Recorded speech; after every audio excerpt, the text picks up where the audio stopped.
नमस्कार. श्री पांडुरंगजी बलकवडे यांच्या षष्ठब्दी पूर्तीनिमित्तानं श्री शिवाजी रायगड स्मारक मंडळातर्फे आयोजित करण्यात आलेल्या आपली संस्कृती आपला इतिहास या व्याख्यानमालेचं 11वं पुष्प गुंफणार आहेत श्री मोहनजी शेटे. त्यांचा विषय आहे शिवरायांचा दक्षिण दिग्विजय. श्री मोहनजी हे एक हाडाचे शिक्षक आहेत हे सांगताना मला खूप आनंद होतो. या बाबतीत मला एक अजून विशेष करून सांगावंसं वाटतं की श्री मोहनजी शेटे हे नुसतेच शिक्षक नसून ते एक कृतिशील शिक्षक असून उपक्रमशील शिक्षक आहेत. त्यामुळे ते विद्यार्थीप्रिय व समाजाभिमुख व्यक्तिमत्व आहे. इतिहास व मराठी या विषयामध्ये त्यांनी MA केलं, नंतर BEd केलं आणि 25 वर्ष रमणबाग या शाळेमध्ये, न्यू इंग्लिश स्कूल रमणबाग या शाळेमध्ये ते अध्यापनाचं कार्य करत आहेत. महाराष्ट्र शासन याच्या पुस्तक निर्मिती मंडळाचे इतिहासच्या समितीचे ते सदस्य आहेत. इतिहास प्रेमी मंडळाचे ते संस्थापक अध्यक्ष असून ते त्याद्वारे अनेक उपक्रम हे करीत असतात व महाराष्ट्राच्या बाहेर व महाराष्ट्रात आजपर्यंत त्यांनी शिवराय, पेशवे, क्रांतिकारक अशा विविध विषयांवर हजारो व्याख्याने दिली आहेत. पौड येथे शिवजन्म ते शिवराज्याभिषेक अशी 40 दिवसाची व्याख्यानमाला त्यांनी सादर केली होती. त्याचप्रमाणे पुण्यातील गाजलेली हेरिटेज वॉक याही संकल्पनेचे ते संयोजक आहेत. क्रांतिसूर्य सावरकर या महानाट्याचे ते लेखक असून दिग्दर्शकही आहेत. ऑस्ट्रेलिया येथे रेडिओवर योद्धा संन्यासी स्वामी विवेकानंद ही मालिका त्यांनी सादर केली होती.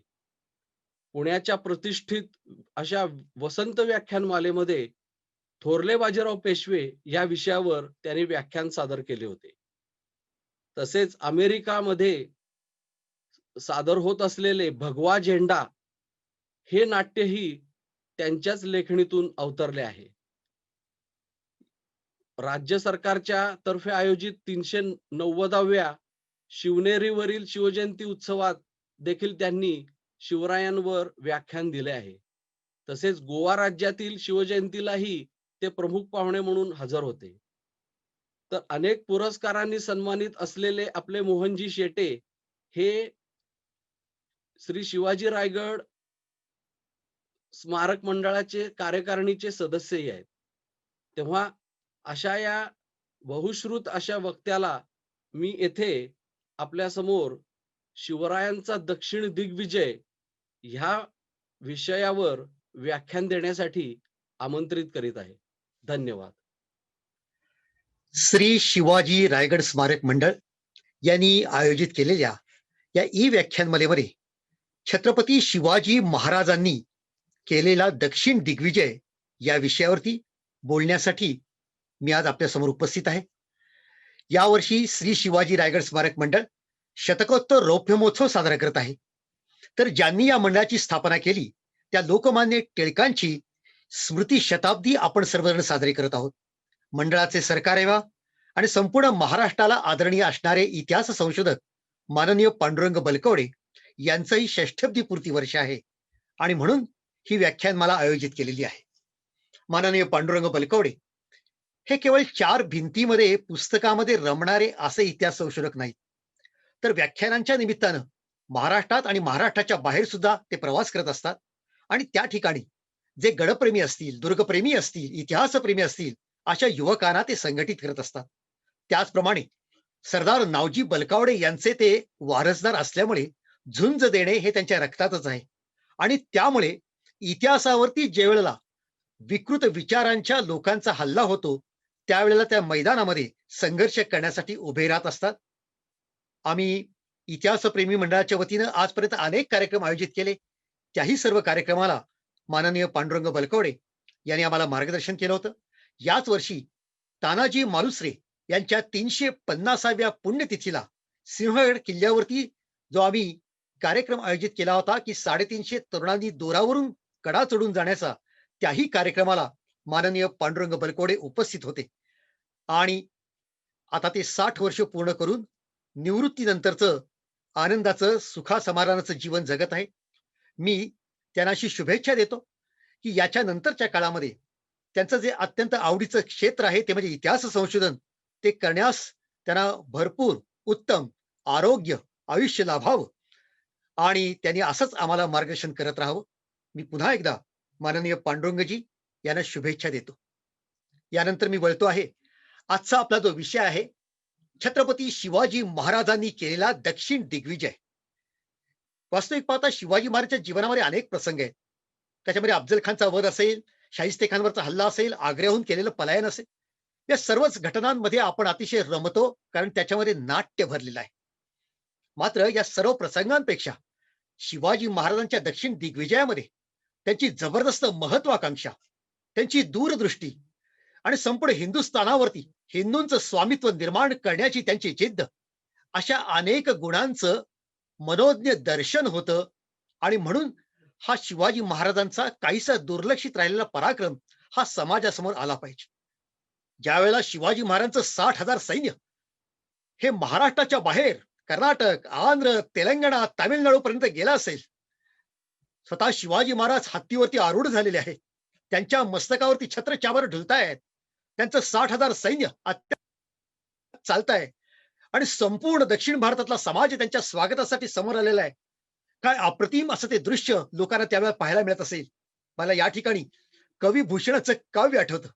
कवी भूषण असं म्हणतो, साजी चतुरंग बीर रंग में तुरंग चढ़े सरजा शिवाजी जंग जीतन चलत है, भूषण बनत नाद बिहद नगारन के नदी नद मद गब रन के रलत है, ऐल फैल खैल खैल खलक में गैल गेल भूषण की ठेल पैल सैल उसरत है, तारा सो तारानी दूरी धारा में लगत जिमी थारा पर पारा पारा वार यो हलत है.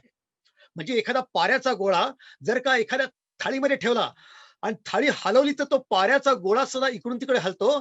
त्याप्रमाणे छत्रपती शिवाजी राजांची चतुरंग सेना बाहेर पडल्यानंतर ही पृथ्वी सुद्धा दोलायमान होती. बाकी सर्व राजे हे पराक्रम करण्यासाठी बाहेर जात असतील, युद्धासाठी बाहेर जात असतील, पण शिवाजी राजांची चतुरंग सेना बाहेर निघते ते फक्त विजय आणि विजय मिळवण्यासाठीच. या काव्यामध्ये कविभूषणाची प्रतिभा आणि शिवाजी महाराजांची तेजस्विता याचा संगम झालेला आपल्याला पाहायला मिळतो. मित्रांनो, शिवाजी महाराजांचा हा दक्षिण दिग्विजय बघण्यासाठी आपण या दक्षिण हिंदुस्थानचा पूर्व इतिहास थोडक्यात बघितला पाहिजे. दक्षिण हिंदुस्थानामध्ये अनेक राजकुळं नांदली होती. किती जणांची नावं सांगू. त्याच्यामध्ये सातवाहन आहेत, राष्ट्रकूट आहेत, चालुक्य आहेत, वाकाटक आहेत, शिलाहार आहेत, यादव आहेत, कदंब आहेत, काकतीय आहेत, चोल, पांड्य, चेर आणि पल्लव आहेत. अशा अनेक घराण्यांनी या ठिकाणी आपल्या संस्कृतीचं, आपल्या परंपरेचं आणि आपल्या कलांचं रक्षण केलं होतं. नेमकं सांगायचं तर उत्तर भारतावरती परकीय इस्लामी सत्तांची आक्रमण होत असताना हिंदू धर्माचं आणि हिंदू संस्कृतीचं रक्षण कोणी केलं असेल तर ते दक्षिण भारताने केलेलं.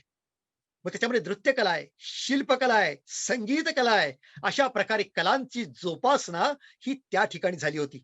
आणि असं चालू असतानाच दक्षिण भारतामध्ये एक प्रचंड मोठं साम्राज्य निर्माण झालं होतं, ते म्हणजे विजयनगरचं साम्राज्य. स्वामी विद्यारण्य सरस्वती यांच्या आशीर्वादानं हे साम्राज्य निर्माण झालं. आपण नकाशामध्ये बघतोय की या साम्राज्यामध्ये केवढा प्रचंड मुलुख त्यांनी आपल्या ताब्यामध्ये आणला होता. आणि हरिहर असेल किंवा बुक्काराय असेल, यांनी याची निर्मिती केली, यांची मुहूर्त मेढ रोवली. आणि कृष्णदेवरायाच्या काळामध्ये तर यांनी सुवर्ण कळसापर्यंत आपली कीर्ती ही निर्माण केली होती आणि प्रचंड सामर्थ्य त्यांनी निर्माण करून दाखवलं होतं. मी हा नकाशा यासाठी आपल्याला दाखवतो आहे की विजयनगरच्या साम्राज्याचा आकार आणि शिवाजी महाराजांनी केलेलं दक्षिण दिग्विजय याच्यावर काही साम्य आहे का, असा विचार आपण सर्वांनी करावा. आणि म्हणून हा नकाशा आपण पाहतो.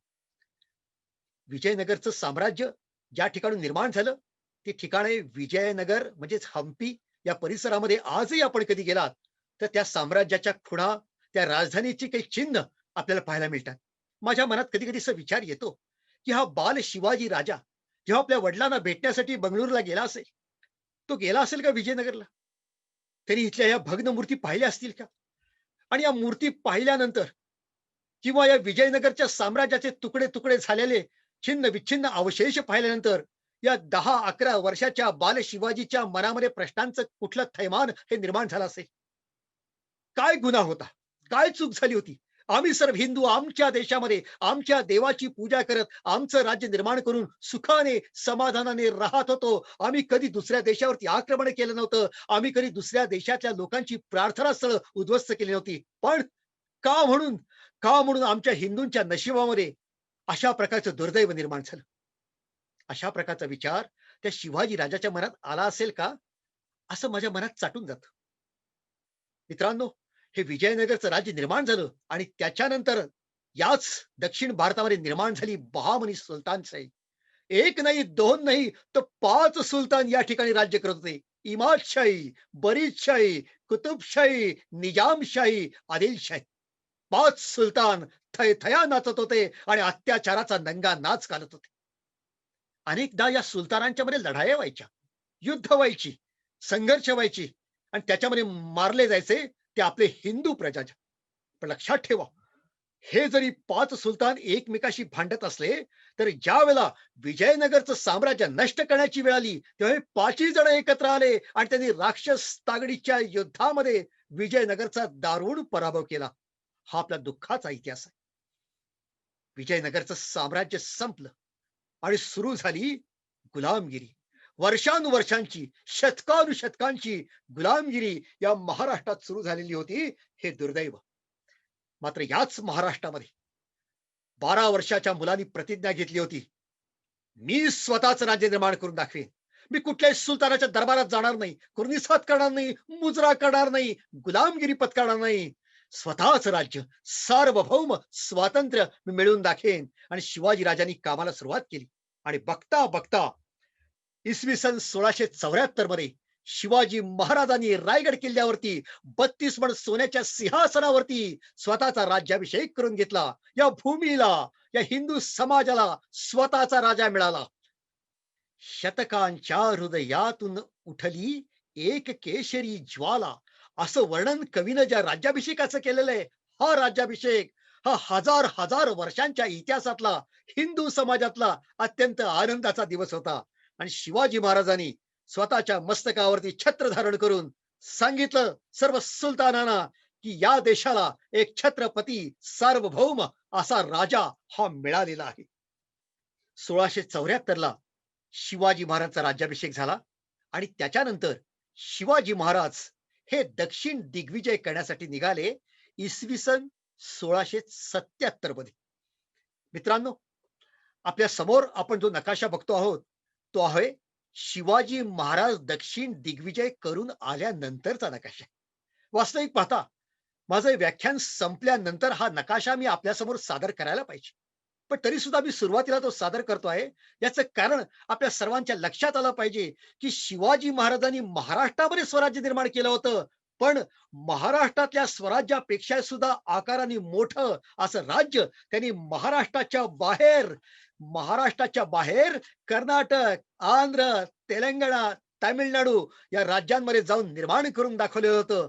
आणि मग मगाशी पाहिलेला विजयनगरच्या साम्राज्याचा नकाशा आणि आता आपण बघत आहोत तो शिवाजी महाराजांनी निर्माण केलेल्या दक्षिण दिग्विजयाचा मराठ्यांच्या साम्राज्याचा नकाशा, याच्यामध्ये तुलना केली तर आपल्या लक्षामध्ये असं येतं की शिवाजी महाराजांच्या मनामध्ये काय हेतू असेल.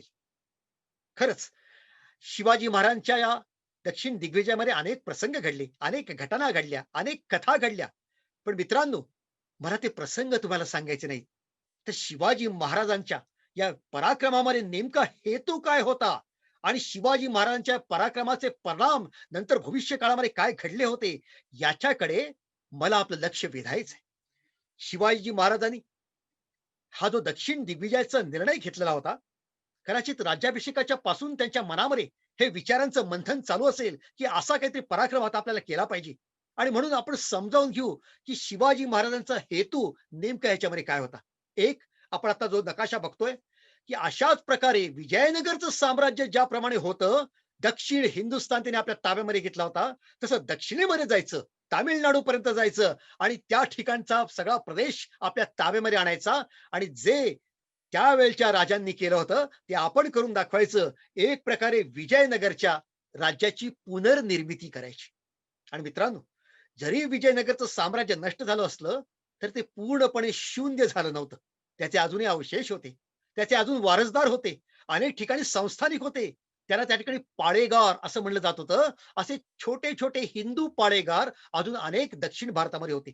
अनेक सांगू तुम्हाला, ज्यावेळेला शहाजी राजे शिवाजी महाराजचे वडील हे दक्षिण भारतामध्ये होते, बंगळूरला होते, त्यावेळेस त्यांनी या अनेक पाळेगारांशी अत्यंत स्नेहाचे असे संबंध निर्माण केले होते. आणि म्हणून कदाचित त्या पाळेगारांना या हिंदू राजांना एकत्र करून पुन्हा एकदा ते वैभवशाली साम्राज्य निर्माण करावं असं शिवाजी महाराजांच्या मनात असेल का, असा विचार आपण करू शकतो. त्याच्यानंतर लक्षात घ्या, पूर्वीच्या काळापासून अशा प्रकारची परंपरा आणि प्रथा होती, की एखादा राजा जेव्हा राज्याभिषिक्त होत असेल, सिंहासनाधीश्वर होत असेल, तेव्हा विजय मिळवण्यासाठी, दिग्विजय करण्यासाठी तो आपल्या राजधानीतून बाहेर पडत असेल आणि नवीन प्रदेश जिंकून आपल्या राज्याचा विस्तार करत असेल. कदाचित शिवाजी महाराज अशीच प्राचीन राजांची परंपरा पुन्हा एकदा पुनरुज्जीवित करत होते आणि राज्याभिषेकाच्या नंतर दिग्विजय करण्यासाठी शिवाजी महाराज दक्षिण दिशेला निघाले होते. असाही त्यांचा हेतू त्याच्यामध्ये असू शकेल. लक्षात घ्या, शिवाजी महाराजांच्या समोर म्हणजे मराठ्यांचं जे राज्य होतं ते महाराष्ट्राच्या पश्चिम भागामध्ये होतं. त्याच्या पूर्वेला होती आदिलशाही आणि आदिलशाहीच्या पूर्वेला होती कुतुबशाही. शिवाजी महाराजांच्या मनात असा हेतू असेल का, की या आदिलशाहीच्या पश्चिमेला आपण आहोत म्हणजे मराठी आहेत आणि या आदिलशाहीच्या पूर्वेला कुतुबशाही आहे. जर का मराठी आणि कुतुबशाह हे दोन सत्ता, हे दोन राजे, हे दोन बादशाह एकत्र आले, तर या आदिलशाहीची अवस्था कशी होईल? कात्रीमध्ये पकडलेल्या कागदाच्या तुकड्यासारखी. म्हणजे आपण दोन सत्ता या आदिलशाहीला कात्रीमध्ये पकडू शकतो आणि जर शक्य झालं तर आपली ताकद एकवटून आदिलशाही नष्ट करू शकतो आणि कुतुबशाही आणि मराठ्यांचं राज्य हे आदिलशाहीचा प्रदेश आपल्यामध्ये वाटून घेऊ शकते. आणि उत्तरेला मोगल बादशाह टपलेलाच आहे आदिलशाही नष्ट करण्यासाठी. तेव्हा त्यांनी आदिलशाहीचा संपूर्ण मुलूक आपल्या ताब्यात घेण्याच्या आत आपण आदिलशाही आपल्या ताब्यामध्ये घेणं हे फार महत्वाचं आहे. हे काम तातडीने केलं पाहिजे. असाही विचार शिवाजी महाराजांच्या मनात असेल का, असाही विचार आपण केला पाहिजे. त्याचप्रमाणे शिवाजी महाराजांना कदाचित असं वाटत होतं, की हा जो औरंगजेब बादशाह आहे, त्याच्या मनामध्ये एक आसुरी महत्वाकांक्षा आहे. कुठली महत्वाकांक्षा?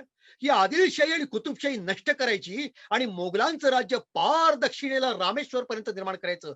म्हणजे ही त्याची महत्वाकांक्षा.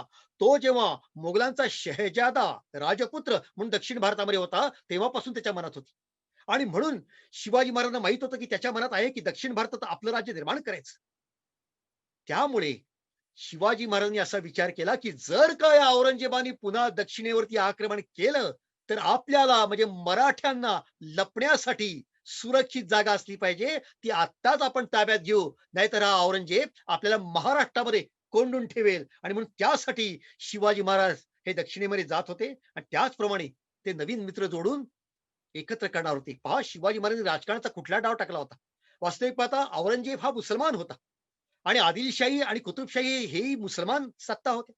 पण लक्षात ठेवा, औरंगजेब हा सुन्नी मुसलमान होता, म्हणजे कडवट मुसलमान होता. त्या मानाने तुलनेनं सौम्य असे कोण होते, तर शिया मुसलमान हे आदिलशाही आणि कुतुबशाही होती. आणि म्हणून शिवाजी महाराज त्या धागा पकडून त्यांच्या जवळ जात होते आणि एक प्रकारे राजकारणाचा एक नवीन डाव मांडू पाहत होते, की या तिन्ही सत्ता मुसलमान असतील, पण आपण तिघ जण म्हणजे मी मराठ्यांचा राजा, आदिलशाही आणि कुतुबशाही, आपण तीन दख्खनचे बादशाह आहोत. आपण दक्षिणेतले बादशाह आहोत. आपण तिघं एकत्र येऊया आणि दक्षिणेचं सत्ता, दक्षिणेची भौगोलिक प्रदेश हा दक्षिणेच्याच लोकांच्या हातामध्ये असला पाहिजे. उत्तरेच्या लोकांनी इथे नाक खुपटायचं कारण नाही. अशा प्रकारचा विचार आपण निर्माण केला पाहिजे. हेही शिवाजी महाराजांच्या मनात होतं. अनेक पत्रांमध्ये त्यांचं हे वाक्य दिसतं, की दख्खनची बादशाही दख्खनी लोकांच्या हातात राहिली पाहिजे. आणि म्हणून हाही विचार निर्माण करण्यासाठी आणि ही पोकळी भरून काढण्यासाठी शिवाजी महाराज त्याची ती ताकद होती, त्यांची ती तेजस्विता होती, त्यांच्याकडे राजकारण कसं साधावायचं चातुर्य होतं आणि म्हणून तीन बादशाहांना एकत्र करण्याचं राजकारण सुद्धा शिवाजी महाराज खेळत होते. त्याचप्रमाणे शिवाजी महाराजांच्या लक्षात असं होतं, की आपण पश्चिम किनारपट्टी आपल्या ताब्यामध्ये आणली आणि त्याच्यातून आपल्याला एक आर्थिक लाभ झाला. कारण जी किनारपट्टी होती त्याचा आंतरराष्ट्रीय व्यापार चालू होता आणि त्या व्यापारामधनं तिथे जी सत्ता असेल त्याला भरपूर पैसा मिळायचा. आणि म्हणून शिवाजी महाराजांनी असा पण विचार केला असेल का, की आपण पराक्रमाने पश्चिम किनारपट्टी आपल्या ताब्यात आणली. म्हणजे या ठिकाणी सिद्धी असतील, जंजिरेकर, त्या ठिकाणी इंग्रज असतील, पोर्तुगीज असतील, त्यांच्या नाकावरती टिचून आपण कोकण किनारपट्टी आपल्या ताब्यात आणली. त्याच प्रकारे आपण जर का या भारताची पूर्व किनारपट्टी आपल्या ताब्यात आणली, तर तिकडून सुद्धा व्यापाराच्या मार्गाने मिळणारा पैसा हा आपल्याला मिळेल आणि आर्थिकदृष्ट्या आपलं हिंदवी स्वराज्य हे जास्तीत ताकदवान होईल. त्याचप्रमाणे वाटेमध्ये जे अनेक पाळेगार आहेत किंवा अनेक जे राजे आहेत, त्यांना जर का आपल्याकडे अनुकूल करून घेतलं आणि अशा प्रकारे त्यांना मांडलिक केल्यानंतर त्यांच्याकडून जी खंडणी आपल्याला मिळेल, त्यामुळे सुद्धा आपल्या हिंदवी स्वराज्याला एक आर्थिकदृष्ट्या स्थैर्य मिळेल आणि पैसा मिळेल. अशा प्रकारे या दक्षिण दिग्विजयामध्ये आर्थिक हेतू सुद्धा शिवाजी महाराजांकडे असेल, असं आपण समजून घेऊ शकतो. अजून एक, जसं मी व्यापाराच्या बाबतीत सांगितलं, तसं या सगळ्या युरोपियन सत्ता ज्या अरबी समुद्रातून येत होत्या महाराष्ट्राच्या पश्चिम किनाऱ्यावरती, तिथून घोड्यांचा व्यापार व्हायचा. अत्यंत उत्तम दर्जाचे अरबी घोडे हे तिथून आदिलशहाला मिळायचे, अनेकांना मिळायचे. पण आता शिवाजी महाराजचं राज्य तिथे निर्माण झाल्यामुळे आदिलशहाला तिथून शस्त्र, बंदुका, तोफा, घोडे मिळत नव्हते. आणि म्हणून आदिलशाह आता पूर्व किनाऱ्यावरनं ते सर्व प्राप्त करत होता. शिवाजी महाराजांनी पूर्व किनाऱ्यावरती जायचं आणि तिथून जे घोडे असतील किंवा शस्त्रास्त्र असतील युरोपियन सत्तांकडनं येणारी, ती आपल्या ताब्यात घ्यायची आणि आपली ताकद वाढवायची. असा शिवाजी महाराजांच्या मनात हेतू असेल का? आज कदाचित आपल्याला घोड्यांचं महत्व कळणार नाही. पण नुकताच भारतामध्ये राफेल ही विमानांची खरेदी झाली. लक्षात घ्या, ज्यावेळी ती राफेल विमानं भारतामध्ये आली, आपण ते सर्व बघितलं. त्या सर्व भारतीयांच्या मनामध्ये अशा प्रकारची एक अभिमानाची लाट निर्माण झाली, की पहा आता आपण ताकदीमध्ये, सामर्थ्यामध्ये, लष्करी बळामध्ये सामर्थ्यवान वाढलेलं आहे, ताकद वाढलेली आहे शस्त्र खरेदी केल्यामुळे. त्याचप्रमाणे जो राजा अत्यंत चांगल्या दर्जाचे घोडे आपल्याकडे घेतो, त्याचप्रमाणे ते आपल्या शत्रूला मिळणार नाही याची पण तजवीज करतो. त्याचं सामर्थ्य स्वाभाविकपणे वाढत असतं. हेही शिवाजी महाराजांनी त्यावेळी लक्षात घेतलं होतं. अशा अनेक हेतूंनी शिवाजी महाराजांनी हा दक्षिण दिग्विजय हा करण्याचं ठरलं होतं. मित्रांनो, शिवाजी महाराजचं एकूण जर का 50 वर्षाचं चरित्र आपण बघितलं, तर त्याच्यामध्ये आपल्याला काय पाहायला मिळतं? 3 प्रकारचे टर्निंग पॉइंट ज्याला म्हणतात, असं शिवाजी महाराजांच्या जीवनात पाहायला मिळतात. शिवाजी महाराजचा तो पहिला काळ आहे. त्या काळामध्ये शिवाजी महाराजांनी आक्रमण केली, पण ती आक्रमणं लगतच्या प्रदेशामध्ये होती. म्हणजे त्यांनी पहिल्यांदा पुणे, राजगडचा परिसर घेतला, मग नंतर कधीतरी जावळी घेतली, कोकणामध्ये थोडी स्वारी केली किंवा कल्याण, भिवंडी अशा प्रकारचा भाग त्यांनी घेतला. म्हणजे आपल्या मूळच्या स्वराज्याला चिकटून जो भाग आहे, तो भाग जिंकायचा आणि त्या ठिकाणी आपली सत्ता निर्माण करायची. हा तो आक्रमणाचा प्रकार होता. दुसरं, त्यांनी सुरतेसारख्या लांब ठिकाणी आक्रमण केली.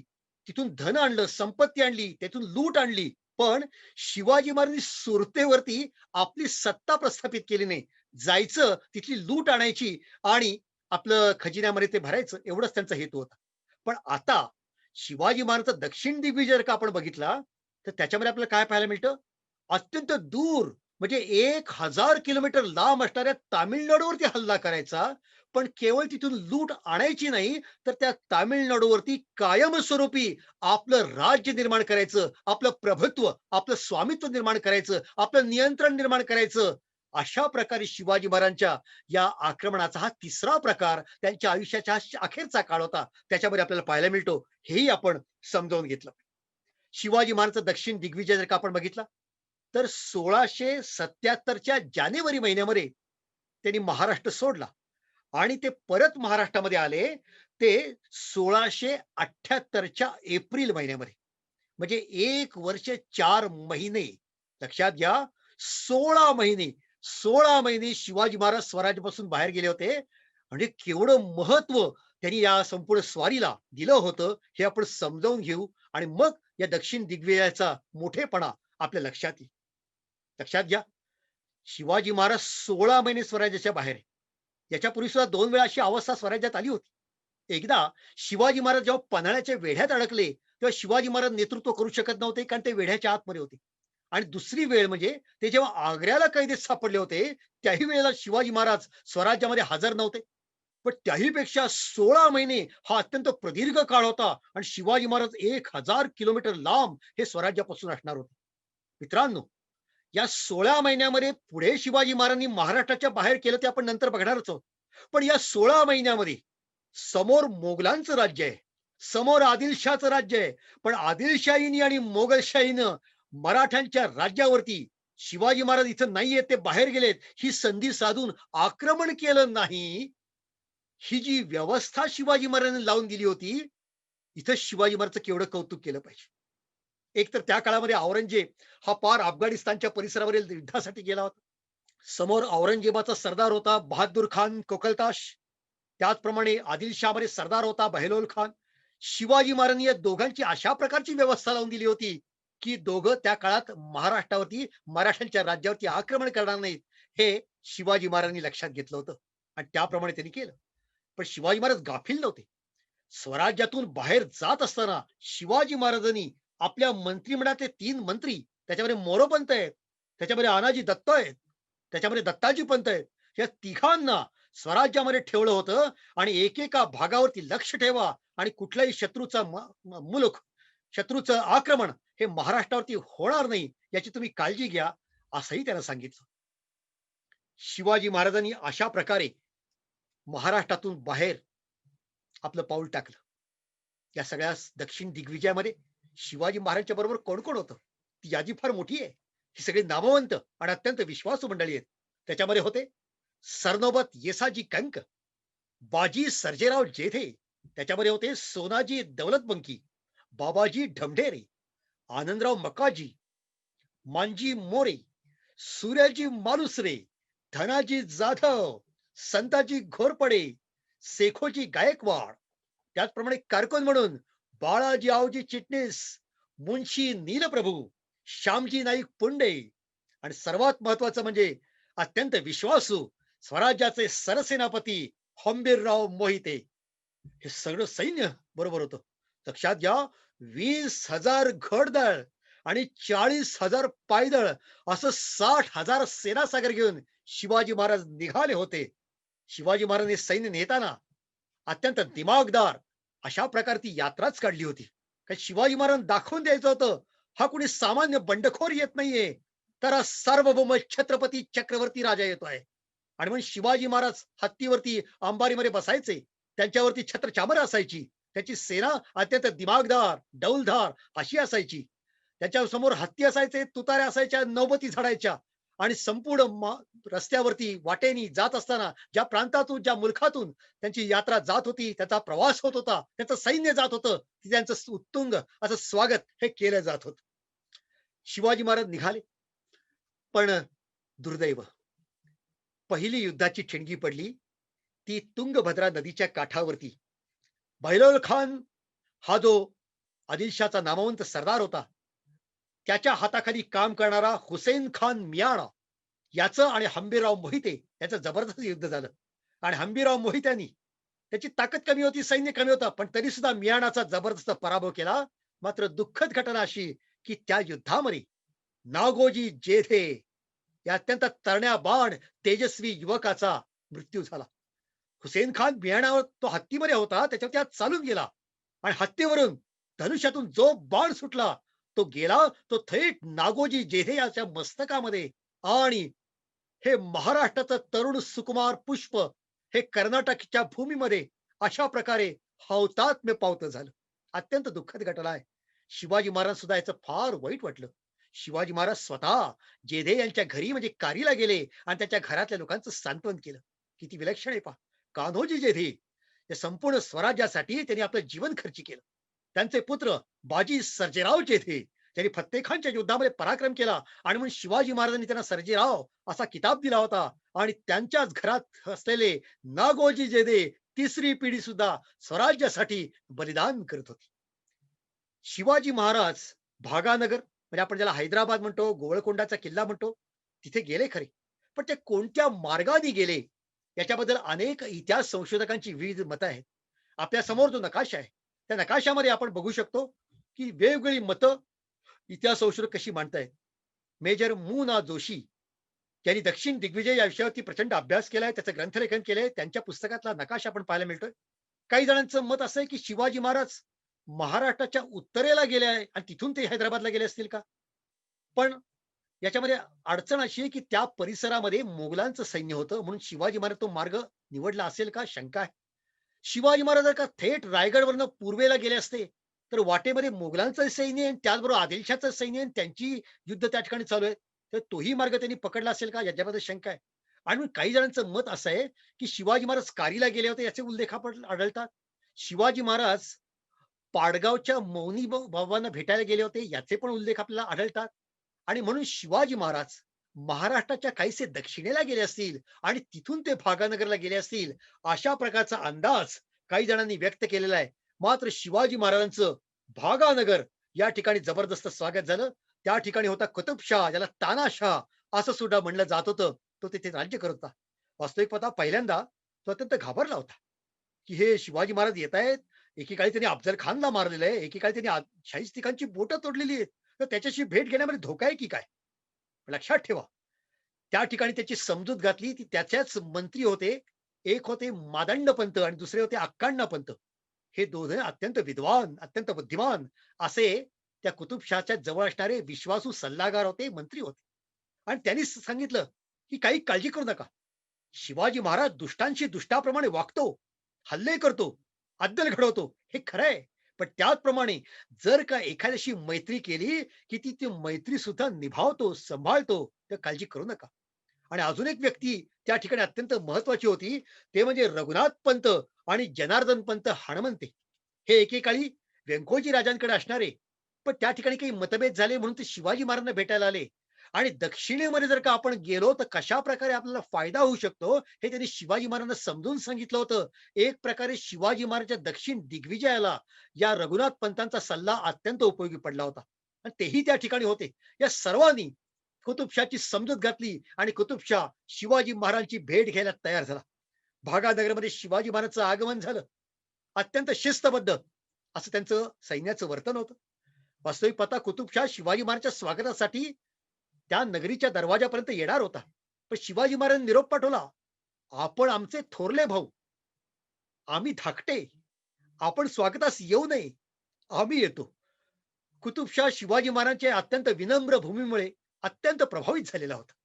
शिवाजी महाराजांचं भागानगरमध्ये अतिशय दिमागदार असं स्वागत झालं. सारं नगर शृंगारलं होतं. रांगोळ्या काढल्या होत्या, पताका लावल्या होत्या, निशाणं लावली होती, कुंकवाचे आणि हळदीचे सडे टाकले होते आणि हजारो माणसांची गर्दी या शिवाजी राजांना, या अद्भुत सामर्थ्य असणाऱ्या तेजस्वी अशा व्यक्तीला बघण्यासाठी एकत्र झाली होती. आणि प्रचंड जय जयकार करत करत हे त्यांचं स्वागत झालं, दिमागदार स्वागत. शिवाजी महाराज त्या ठिकाणी दाद महाल म्हणून महाल आहे, त्या महालामध्ये कुतुबशहाला भेटले. आपण या ठिकाणी चित्र बघतो आहोत. आणि मग या दोन बादशाहांनी एकमेकांना आलिंगन दिलं. त्याचं वर्णन कवीने असं केलेलं आहे, मने जाहली एक, भेटले पातशहा दो दख्खनचे. दोन दक्षिणेचे तेजस्वी बादशाह हे एकमेकांना भेटत होते. त्यांची दिल जमाई झाली होती असं म्हणलं तर चूक होणार नाही. दोघांनी खूप चर्चा केली, खूप त्यांच्यामध्ये गप्पा झाल्या, गोष्टी झाल्या. शिवाजी महाराजांच्या जीवनातल्या अनेक अद्भुत कथा ऐकण्याची बादशाला उत्सुकता होती. बादशालाच काय, पण त्याच्या जनानखान्यामध्ये अनेक ज्या बेगमा होत्या, त्या सुद्धा पडद्याच्या आतमध्ये बसून शिवाजी महाराजांच्या मुखातून त्यांच्या जीवनात घडलेल्या अनेक नाट्यमय प्रसंग ह्या ऐकण्यासाठी उत्सुक झाल्या होत्या. अशी घटना ही त्या ठिकाणी घडलेली होती. ज्याप्रमाणे कुतुबशहानी शिवाजी महाराजांचा मान ठेवला, त्यांना स्वतः आपल्या आसनावरती आपल्या शेजारी त्यांना बसवून घेतलं. याच्यातून दिसून येतं की एक प्रकारे कुतुबशहानी शिवाजी महाराजच्या स्वराज्याला आता मान्यता दिली होती असं म्हणलं तर त्यात काही चूक ठरणार नाही. त्या दोघांच्या मध्ये तह झाला. त्या तहामध्ये अनेक कलम होती. इतकंच नाही, त्या कुतुबशाही याच्यानंतर दरवर्षी 1,00,000 होऊन खंडणी ही शिवाजी महाराजांना द्यायची, असं सुद्धा तहाचं कलम होतं. त्याचप्रमाणे 4,000 सैन्य घेऊन कुतुबशहाचा एक सेनापती मिर्झा मोहम्मद अमीन हा शिवाजी महाराजांच्या बरोबर राहणार होता आणि शिवाजी महाराज दक्षिणेमध्ये जिथे जिथे जातील त्या ठिकाणी शिवाजी महाराजांना मदत करणार होता. अशा प्रकारे त्या ठिकाणी अतिशय सुरेख असा सोहळा हा संपन्न झाला. 1 महिना शिवाजी महाराजचा मुक्काम हा भागानगरमध्ये होता. शिवाजी महाराज निघाले तिथनं, पण तिथे सुद्धा एक गमतीदार घटना घडलेली आहे. काय झालं? त्या कुतुबशाहीमध्ये एक खेळ होता. हत्ती विरुद्ध माणूस यांचं युद्ध. आपल्याकडे त्याला साठमारी वगैरे अशा प्रकारे किती म्हणतात. तिथे तसा खेळ होता. शिवाजी महाराजांच्या राज्यात त्यावेळेला असा खेळ नव्हता. आणि कुतुबशहाने विचारलं, की आमच्याकडे उन्मत्त अशा हत्ती आहेत. यांच्या विरुद्ध खेळण्याचं सामर्थ्य असणारा कुणी मराठा वीर आहे का तुमच्याकडे? शिवाजी महाराजांनी लगेच उत्तर दिलं, माझा एक एक माणूस म्हणजे त्या हत्तीच्या ताकदीचा आहे. आणि मग कुतुबशहानी काय करावं? एक प्रचंड मोठं मैदान आणि त्या मैदानामध्ये हा सोहळा रंगला होता.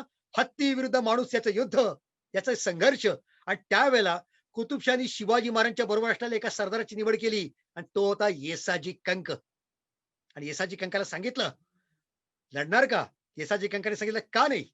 आणि येसाजी कंकानी त्या ठिकाणी त्या उन्मत्त झालेल्या हत्तीच्या विरुद्ध झुंज दिली, कडवी झुंज दिली, चातुर्याने झुंज दिली. हत्तीची सोंड कापली. हत्ती तडफडत तडफडत त्या ठिकाणी मरण पावला.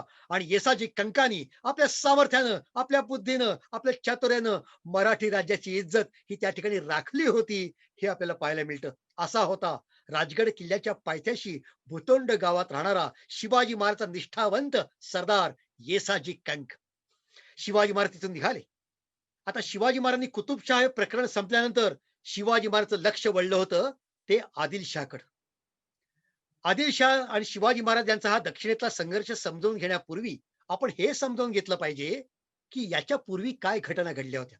पहा, खूप पूर्वी म्हणजे शिवाजी महाराजच्या राज्याभिषेकाच्या आधी 1672 मध्ये आली आदिलशाह याचा मृत्यू झाला होता आणि त्या ठिकाणी सिकंदर आदिलशाह हा बादशाह झाला होता. त्याचं वय किती होतं?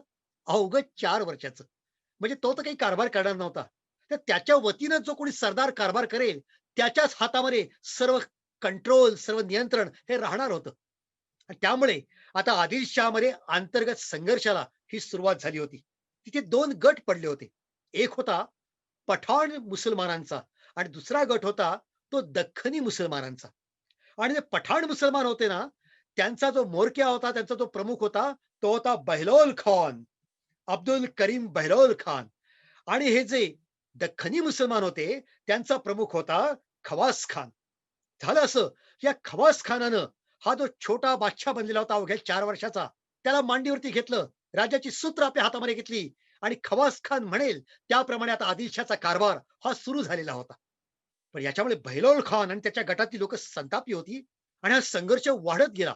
संघर्ष विकोपाला गेला. इतका विकोपाला गेला, की नंतर म्हणजे 1676 मध्ये या बहिलोल खानाने खवास खानला मेजवानीसाठी बोलवलं आणि मुंडकं कापून त्याचा खून केला. त्याची कत्तल केली. माणसं मारणं हे त्याला किडामुंगी मारल्यासारखं होतं. तेव्हा त्यात विशेष ते काय? खवास खान गेला आणि त्यामुळे आता ती सगळी सूत्र ही हातात आली होती, ही बहलोल खानच्या हातामध्ये आली होती. हा सगळा आदिलशहाच्या आतमध्ये चाललेला अंतर्गत संघर्ष हा आपल्याला माहित असला पाहिजे. आणि लक्षात घ्या, शिवाजी महाराजांना हा संघर्ष अतिशय चांगल्या प्रकारे माहित होता. कशावरून? शिवाजी महाराजांनी याच 1676च्या सुमाराला एक पत्र पाठवलंय. कुणाला पाठवलंय? हे पत्र त्यांनी आपले सावत्र बंधू व्यंकोजी राजे यांना पाठवलंय. या पत्रामध्ये शिवाजी महाराजांचं राजकीय चातुर्य आणि भारताच्या राजकारणात कुठे काय चाललेलं आहे, कुठे कोण सरदार आहे, त्याचा स्वभाव काय आहे आणि आपण काय केलं पाहिजे, हे सगळं सूत्र अतिशय सुरेख असं मांडलेलं आहे, हे आपल्याला पाहायला मिळतं. काय म्हणतात शिवाजी महाराज व्यंकोजी राजाला? व्यंकोजी राजांनी स्वतःचा पराक्रमाने त्या ठिकाणी तंजावर हे घेतलेलं होतं आणि ते तंजावरला स्वतः राजे पण झाले होते. त्या ठिकाणी शिवाजी महाराज आपल्या धाकट्या सावत्र बंधूला असं म्हणतात, की बहिलोल खान तुम्हाला सांगेल की जिंजीचा किल्ला ताब्यात घ्या, तेव्हा तुम्ही शेरखानाची मदत घेऊन बहिलोल खानच्या आदेशानुसार जिंजीवरती हल्ला करा. त्या ठिकाणी तो नसीर खान नावाचा सरदार आहे, त्याला खलास करा. जिंजीचा किल्ला ताब्यात घ्या आणि नंतर त्या शेरखानाला कुठल्याही निमित्ताने आपल्या जवळ आणून शेरखान सुद्धा खलास करा. अशा प्रकारे तुम्ही जिंजी ताब्यात घ्या, तुम्ही वेल्लोर ताब्यात घ्या, तुम्ही त्या ठिकाणी असणार जे विजयनगरचं राज्य आहे त्या राज्याचे जे काही अवशेष आहेत तेही तुम्ही ताब्यात घ्या. इतकंच नव्हे तर तुम्ही श्रीरंगपट्टण आणि बंगलोर याच्यावरती सुद्धा राज्य निर्माण करा. तंजावरला तुम्ही नाही राज्य निर्माण केले तरी चालेल, पण हा सगळा प्रदेश हा तुम्ही आपल्या ताब्यात घ्या. पहा शिवाजी महाराजची दूरदृष्टी काय आहे. व्यंकोजी राजाने याप्रमाणे केलं नाही हे खरं, पण शिवाजी महाराज त्या ठिकाणी आल्यानंतर त्यांनी जे व्यंकोजी राजाने सांगितलं होतं त्याप्रमाणे त्यांनी केलं होतं. काय झालं होतं की हा जो खवास खान होता की ज्याचा नंतर बहलोल खानाने खलास केला होता, मारून टाकलं होतं, त्या खवास खानचा सख्खा भाऊ नसीर खान हा जिंजीच्या किल्ल्यावरती किल्लेदार म्हणून काम करत होता. त्याचप्रमाणे पलीकडे असलेला वालीगंडापुरम या ठिकाणी बहिलोल खानच्या गटामध्ये असणारा शेर खान हा राज्य करत होता. आणि त्यावेळेला नसीर खानचा भाऊ खवास खान याला बहिलोल खानाने खलास केलं. नसीर खानला समजेना आता काय करावं. त्याच वेळेला शिवाजी महाराज त्या ठिकाणी आले होते आणि असं म्हणतात की मादांड पंत यांनी त्या नसीर खानला असा सल्ला दिला की तू कुतुबशाला हा किल्ला देण्याच्या ऐवजी हे पहा शिवाजीराजे या ठिकाणी आलेले आहेत, त्यांना जर का तू हा किल्ला दिलास तर ते जास्ती योग्य ठरेल. नसीर खानला हा अतिशय सल्ला पटला. तो शेरखानच्या ताब्यात जाण्यापेक्षा तो शिवाजी महाराजच्या ताब्यात गेला तर काय हरकत आहे. आणि अशा प्रकारे त्यांनी तो किल्ला शिवाजी महाराजांना दिला. काय कमाले पहा.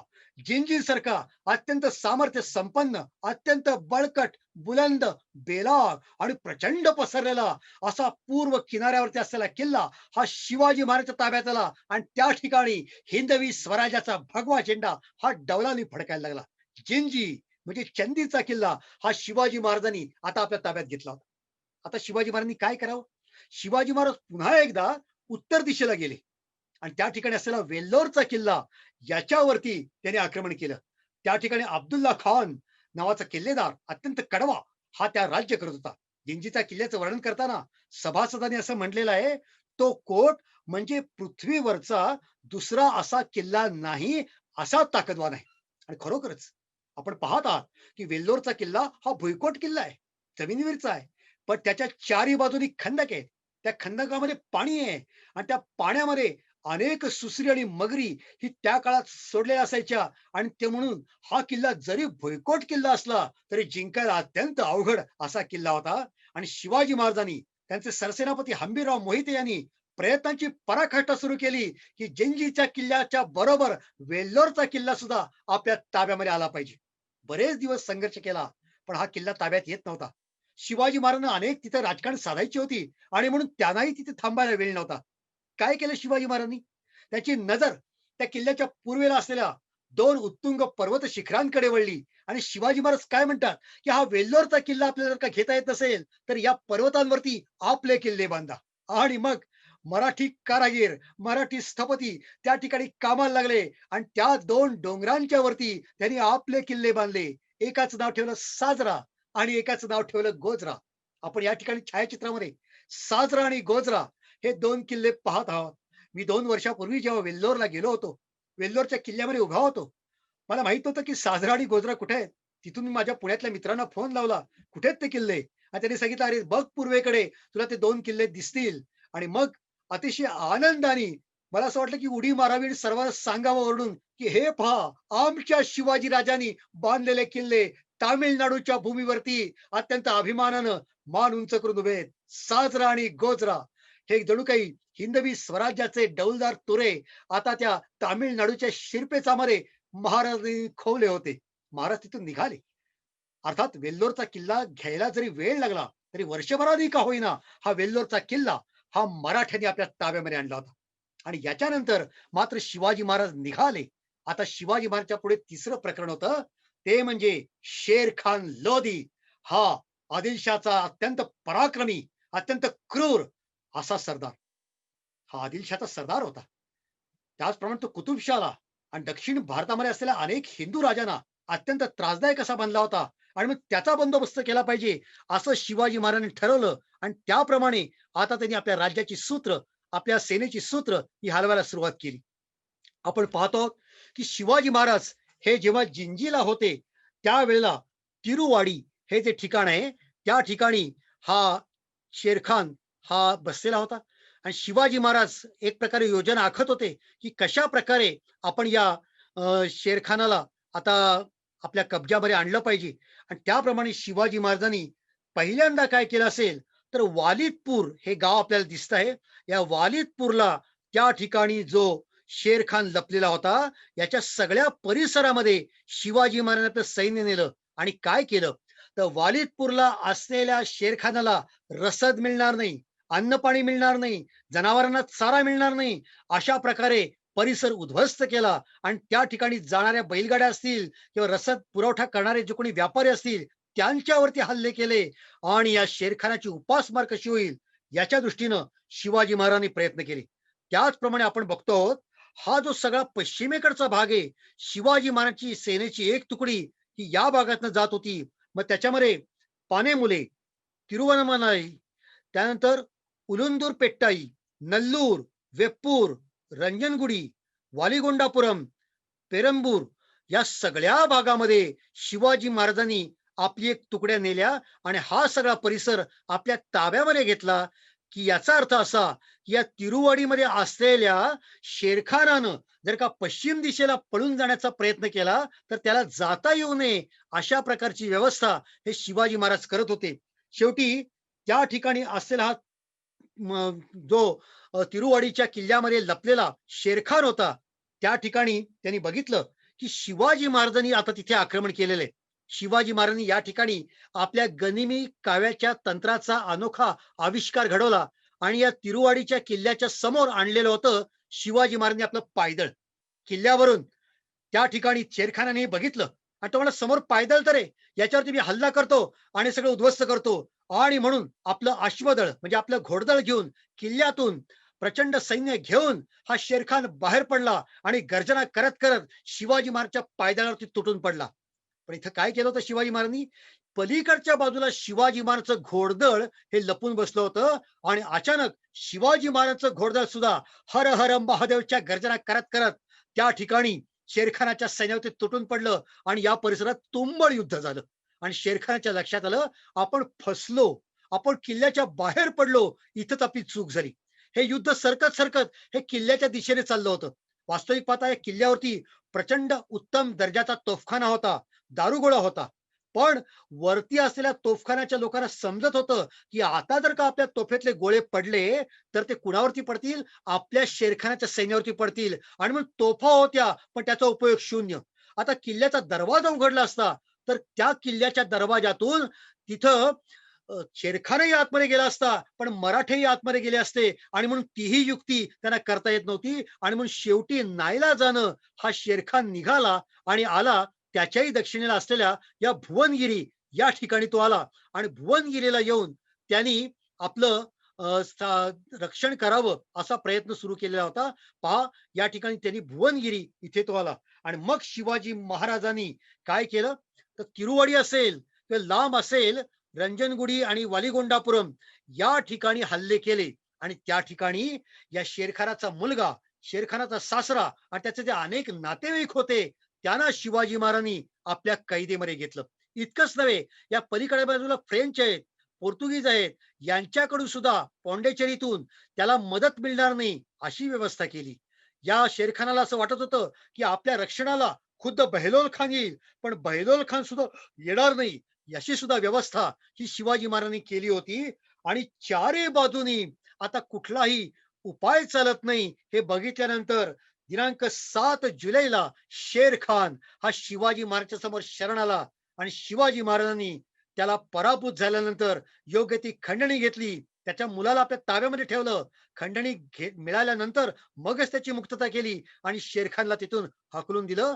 अशा प्रकारे शिवाजी महाराजांनी हा जबरदस्त विजय हा मिळाला होता. मित्रांनो, गनिमी काव्याचं युद्धतंत्र आजपर्यंत शिवाजी महाराजांनी अनेकदा वापरलं होतं आणि अनेक अद्भुत असे विजय त्यांनी खेचून आणले होते. पण ते बहुतेक सगळे विजय हे महाराष्ट्रात होते की जिथली भूमी, तिथली जंगलं, रस्ते, वाटा, डोंगर, किल्ले, लेण्या, डोंगर, दऱ्या सगळं आपल्या परिचयात असतं. पण महाराष्ट्रापासून 1000 किलोमीटर लांब शत्रूच्या मुलखात जायचं आणि तिथे गनिमी काव्याच्या तंत्राचा आविष्कार करून त्याचा पूर्ण पराभव करायचा, हे शिवाजी महाराजांनी या ठिकाणी करून दाखवलं होतं. हे थक्क करणार आहे, हे आपण समजावून घेतलं पाहिजे. आणि शिवाजी महाराजांनी अशा प्रकारे जिंजी घेतली, वेल्लूर घेतलं आणि आता शेर खानाचा पराभव केला. आणि त्याच्यामुळे अक्षरशः शिवाजी महाराजांनी आता या पूर्व समुद्रावरून आदिलशाहीची सत्ता पूर्णपणे उखडून टाकली होती. काय कमाल आहे पहा. आता पश्चिम समुद्र असेल किंवा पूर्व समुद्र असेल, मराठ्यांची सत्ता होती. अरबी समुद्रापासून ते बंगालच्या उपसागरापर्यंत, महाराष्ट्रापासून ते तामिळनाडू पर्यंत, रायगड पासून ते जिंजी पर्यंत आणि गोदावरी पासून ते कावेरी पर्यंत एकच हिंदवी स्वराज्याचा भगवा झेंडा हा फडकत होता. हा मराठ्यांच्या इतिहासातला अत्यंत आनंदाचा काळ होता. मित्रांनो, शेर खानचा पराभव केल्यानंतर आता शिवाजी महाराजांची नजर वळली ते त्यांचे बंधू व्यंकोजी राजे यांच्याकडे. शिवाजी महाराजांनी व्यंकोजींनी आपल्याला भेटायला यावं म्हणून अनेकदा त्यांना निरोप पाठवले होते. अखेर तिरुंद्रुपती म्हणजे पुष्पबनेश्वर मंदिर या ठिकाणी दोन भावांची हे भेट झाली. शहाजी राजांचे दोन पुत्र अशा प्रकारे पहिल्यांदा एकमेकांना भेटत होते. शिवाजी महाराजांनी त्यांना विनंती केली की या वडिलांचा, शहाजी राजांची ही जहागीर आहे, या जहागीरीतला मला सुद्धा काही वाटा मिळावा. 8 दिवस दोन्ही बंधू चर्चा करत होते. वास्तविक पाहता शिवाजी महाराजांची इच्छा अशी होती की ज्याप्रमाणे मी सार्वभौम राजा म्हणून जगतो आहे, त्याप्रमाणे माझ्या बंधूंनी सुद्धा आदिलशाहीच्या हाताखाली मांडलिक म्हणून जगू नये, तर सार्वभौम असावं, स्वतंत्र असावं, असा सल्ला ते त्याला देत होते. पण का कोण जाणे, हा सल्ला व्यंकोजींना पटला नाही आणि ते एके रात्री पळून गेले. आणि शिवाजी महाराजांना अतिशय वाईट वाटलं. इतकंच नव्हे, नंतरच्या काळामध्ये व्यंकोजींनी सैन्य घेऊन शिवाजी महाराजांच्या सैन्यावरती हल्ला केला, आक्रमण केलं आणि युद्ध केलं. पहिल्यांदा त्या युद्धामध्ये मराठ्यांची माघार झाली. पण नंतर त्या ठिकाणी असणाऱ्या हंबीरराव मोहित्यांनी, सरसेनापती, त्याने हल्ला केला आणि व्यंकोजीचा पराभव करून अक्षरशः व्यंकोजीला तिथून पळून जायला लागलं. अशा प्रकारे नामुष्कीची स्थिती ही व्यंकोजीवरती आणली होती. पण शिवाजी महाराजांनी हंबीररावांना सांगितलं, कसंही असले तरी ते आमचे बंधू आहेत, त्यांना अशा प्रकारे खजील करू नका, त्यांना पूर्ण पराभूत करू नका. आणि त्यामुळे कावेरीच्या उत्तरेला शिवाजी महाराज स्वतःच राज्यात निर्माण केलं होतं आणि कावेरीच्या दक्षिणेला तंजावरच्या परिसरामध्ये व्यंकोजींचं राज्य हे आता निर्माण झालेलं होतं. हेही आपण लक्षात घ्या. लक्षात घ्या, हंबीरराव मोहिते फार मोठं नाव आहे मराठ्यांच्या इतिहासातलं. ते व्यंकोजींशी लढतायत एवढंच आपल्याला माहितीये. पण आपल्याला नातं माहितीये का की व्यंकोजी राजे आणि शंभीरराव मोहिते यांचं किती निकटचं नातं आहे. लक्षात घ्या, हंबीरराव मोहिते यांच्या वडिलांची बहीण म्हणजे त्यांची आत्या तुकाबाई साहेब ही शहाजी राजांच्या दुसऱ्या पत्नी होत्या, म्हणजे व्यंकोजी राजांच्या मातोश्री होत्या. त्याचप्रमाणे हंबीरराव मोहित्यांची एक सख्खी बहीण सोयराबाई या शिवाजी राजांच्या पत्नी होत्या. हंबीरराव मोहिते यांची दुसरी बहीण दीपाबाई या व्यंकोजी राजांच्या पत्नी होत्या. आणि असं असतानाही समोर व्यंकोजी आहे, आपल्या आत्याचा मुलगा आहे, आपल्या बहिणीचा पती आहे, आणि तरी सुद्धा स्वराज्यावरती आणि शिवाजी राजांवरती निष्ठा ठेवून हंबीरराव मोहिते त्याच्याशी संघर्ष करण्यासाठी रणांगणात उभे आहेत. जणू काही भगवद्गीतेचा संदेश हे ते आपल्या जीवनातून आचरणात आणतायत असं म्हणलं तर त्याच्यामध्ये चूक ठरणार नाही. शिवाजी महाराजचे अनेक पत्र ही त्या काळात उपलब्ध आहेत. मगाशी एक पत्राचा मी उल्लेख केला. पण तुम्हाला सांगतो की ज्या वेळेला व्यंकोजी राजे पळून गेले, तर शिवाजी महाराजांनी असे उद्गार काढले होते की अरे, आम्ही तुम्हाला काय तुमची बिरुदे मागत होते की काय? म्हणजे शिवाजी महाराज काही स्वामित्व मागत होते का? शिवाजी महाराज असं म्हणतायत की अष्ट दिशास आमची बिरुदे लागली आहेत, समुद्र वलयांकित भूमंडळी आमची कीर्ती दुमदुमते आहे. पण हे व्यंकोजी राजे धाकुटे ते धाकुटे, बुद्धीही धाकुटी केली. याच्यातून शिवाजी महाराजचा जबरदस्त आत्मविश्वास हा आपल्याला पाहायला मिळतो. व्यंकोजी राजाने जेव्हा हल्ला केला, तर शिवाजी महाराजांनी अत्यंत खरमरीत असं पत्र त्यांना लिहिलं होतं. त्या पत्रात ते असं म्हणतात की कौरव काळामध्ये कौरव आणि पांडव या गृहकलहामध्ये दोघांचं अहित झालं, तसे तुम्ही वागू नका, तुम्ही दुर्योधनासारखं वर्तन करू नका. आणि पुढचं वाक्य फार महत्वाचं आहे. ते असं म्हणतात की तुम्ही तुमच्या सैन्यात तुर्क ठेवले आहेत. वास्तविक पाहता तुर्क, म्लेंछ, यवन हे सगळे शब्द हे मुसलमान यांच्याशी समानार्थी मानले जातात. तर शिवाजी महाराज म्हणतायत ज्यांच्या सैन्यात तुर्क असतात त्यांना विजय कसा मिळेल. किती महत्वाचं वाक्य हे शिवाजी महाराजांनी उच्चारलंय. पुढच्या काळामध्ये या व्यंकोजींच्या मनामध्ये वैराग्य भाव भाव निर्माण झाला होता. तर शिवाजी महाराजांनी त्यांना पत्र पाठवून सांगितलं होतं, की तुम्ही राजे आहात, तुम्ही पुरुषार्थ गाजवा, आपल्या वडिलांकडे पहा, त्याप्रमाणे तुम्ही सामर्थ्य मिळवा. आमच्यासारखे थोरले बंधू तुमच्या पाठीमागे आहेत, काळजी कसली करता? आणि म्हणून शिवाजी महाराज त्यांना असं म्हणतायत, पराक्रम करा, पराक्रमाचे तमाशे दाखवा. अशा प्रकारे तुम्ही ह्याचं प्रगतीकरण करा, असा सल्ला सुद्धा शिवाजी महाराज देत आहेत. या अनेक पत्रांमधनं शिवाजी महाराजांच्या व्यक्तिमत्वाचे अनेक पैलू हे आपल्याला पाहायला मिळतात. मित्रांनो, त्याचप्रमाणे एक पत्र शिवाजी महाराजांनी कुतुबशाहकडे असताना लिहिलंय. लिहिलंय कुणाला? मालोजी घोरपड्यांना. कोण मालोजी घोरपडे? बाजी घोरपडे, की ज्यांनी दगाबाजीनं शिवाजी महाराजचे वडील शहाजीराजे यांना कैद केलं होतं अफजल खानच्या बरोबर, आणि शिवाजी महाराजांनी बाजी घोरपडे यांना खलास केलं होतं त्यांच्या घरी जाऊन, मुधोळला जाऊन. त्यांचा मुलगा हा मालोजी घोरपडे, त्याला पत्र लिहितात शिवाजी महाराज आणि मग पत्रात म्हणतायत, की झालं गेलं विसरा जुनं वैर. आपण सगळे मराठी आहोत आणि आम्हाला मराठ्यांचं गोमटं करायचंय, भलं करायचंय, आणि म्हणून तुम्ही आदिलशाहची नोकरी सोडा आणि कुतुबशाहकडे या. याच्यातून शिवाजी महाराज जुनं वैर विसरून आपल्या लोकांचं भलं व्हावं अशा प्रकारची इच्छा कशी व्यक्त करताय हेही आपल्याला पाहायला मिळतं.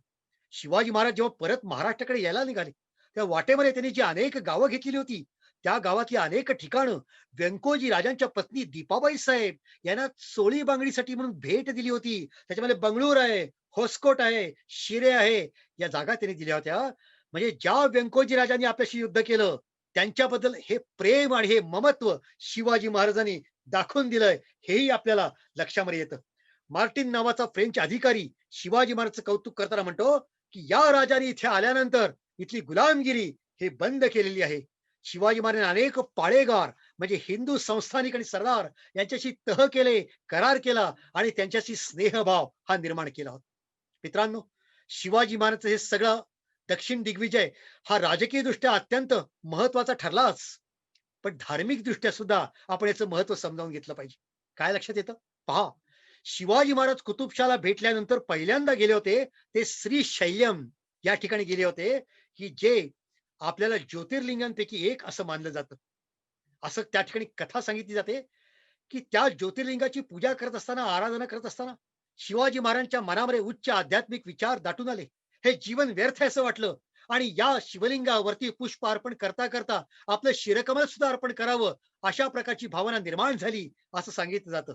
श्रीशैलम या ठिकाणी त्यांनी 10 दिवस मुक्काम केला आणि आज सांगायला अभिमान वाटतो, की त्या ठिकाणी शिवप्रेमी बांधवांनी शिवाजी महाराजांचं अत्यंत भव्य स्मारक हे श्रीशैलम या ठिकाणी निर्माण करून दाखवलेले आहे.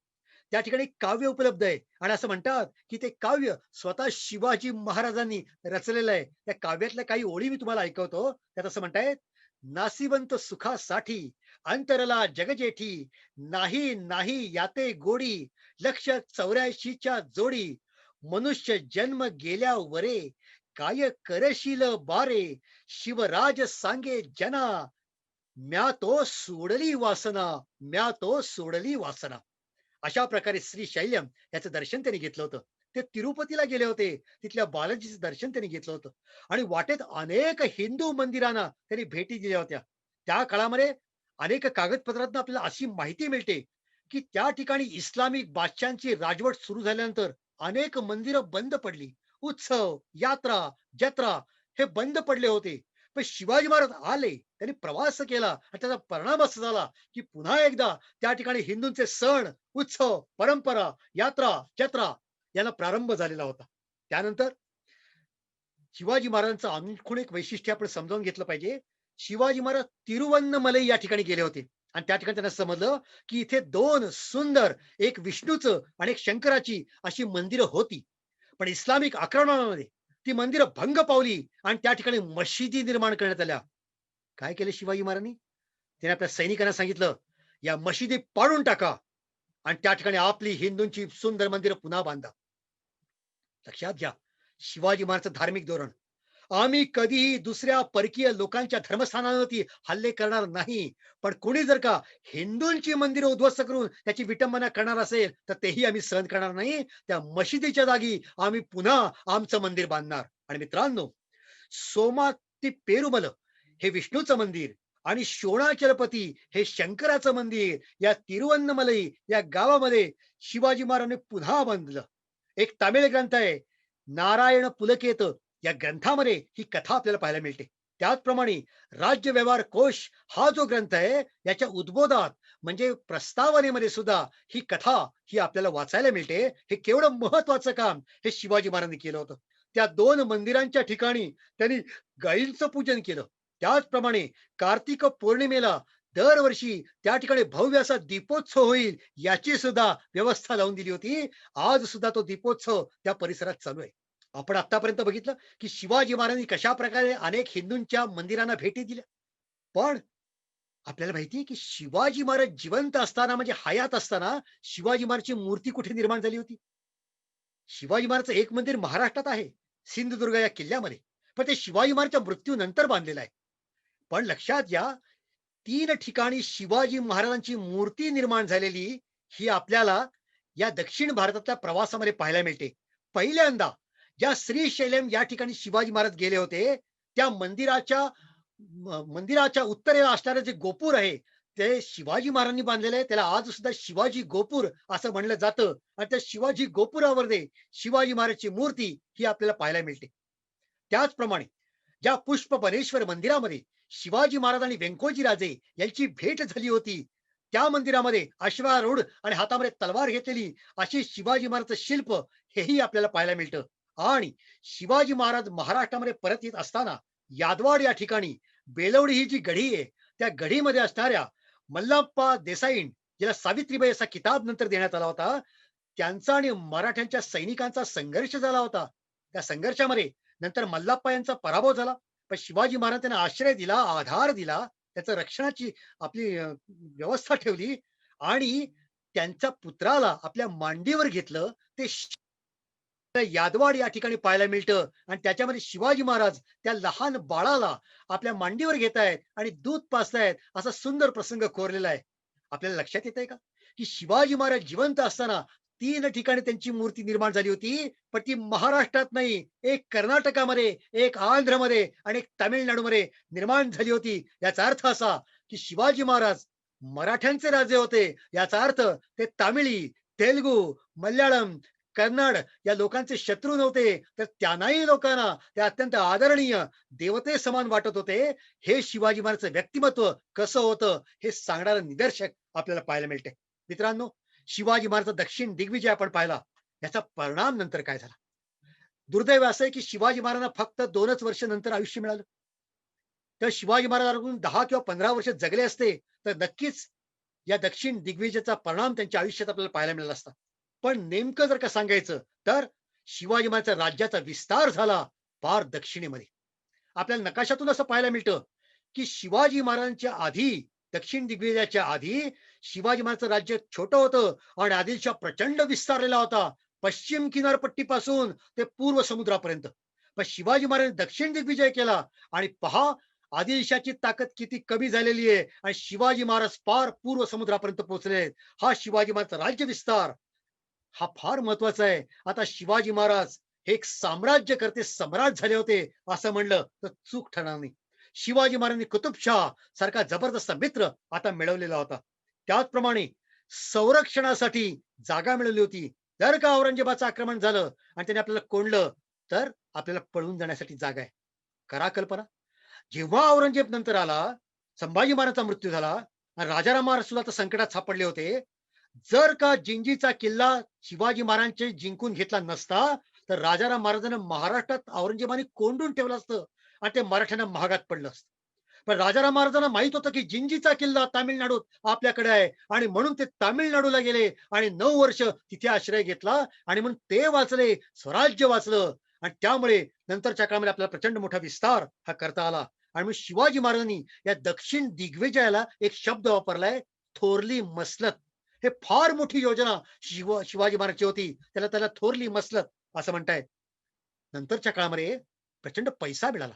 या ठिकाणी अनेक संस्थानिकांची खंडणी दिली होती आणि पूर्व समुद्रातून जो व्यापाऱ्यांकडून येणारा टॅक्स होता, व्यापाऱ्यांच्याकडनं येणारं जे कर मिळत होता, त्याच्यामुळे सुद्धा स्वराज्याची संपत्ती वाढत होती. आणि नंतर औरंगजेबाच्या विरुद्ध जे 27 वर्ष महाराष्ट्र लढत राहिला, त्यावेळेला या ठिकाणच्या अनेक हिंदू राजांनी ही आपल्याला मदत केली होती. ही अत्यंत जमेची बाजू ही आपल्याला पाहायला मिळतं. हे लक्षात घ्या. लक्षात घ्या, राजाराम महाराज ही केवळ एक व्यक्ती ही गेली जिंजीला असं नाही, तर औरंगजेब जे 5-6 लाख सैन्य घेऊन आला होता आणि तो महाराष्ट्रामध्ये मराठ्यांना कोंडण्याचा प्रयत्न करत होता. पण मराठे हे महाराष्ट्रातून जिंजीपर्यंत पसरले आणि त्यामुळे एक प्रकारे रबर ताणावं त्याप्रमाणे युद्धभूमी ही महाराष्ट्रापासून तामिळनाडूपर्यंत ताणली गेली. आणि 5 लाख सैन्य असून सुद्धा औरंगजेबाला समजत नव्हतं की युद्ध कुठं करू. महाराष्ट्रात, कर्नाटकात, आंध्रमध्ये, तेलंगणामध्ये, तामिळनाडूमध्ये सगळीकडं आता मराठे पसरले होते. ही शिवाजी महाराजांची दूरदृष्टी आपल्याला पाहायला मिळते. आणि या शिवाजी महाराजांच्या दक्षिण दिग्विजयामध्ये धनाजी जाधव होते, संताजी घोरपडे होते, ही लहान मुलं होती आणि या लहान मुलांनी त्यावेळेचा भूगोल बघितला होता, दक्षिण भारत बघितला होता, तिथले राजे बघितले होते, तिथला परिसर बघितला होता. आणि हीच दोन्ही मुलं पुढे मराठ्यांच्या इतिहासामध्ये सेनापती झाली आणि या सगळ्या दक्षिण भारतामध्ये त्यांनी अक्षरशः मोगलांच्या सैनिकांना नाकेनऊ आणले. हा सुद्धा एक फार मोठा परिणाम हा दक्षिण दिग्विजयाचा झाला होता असं आपल्याला पाहायला मिळतं. तर मित्रांनो, अशा प्रकारे शिवाजी महाराजांनी दक्षिण हिंदुस्थान आपल्या ताब्यामध्ये आणला.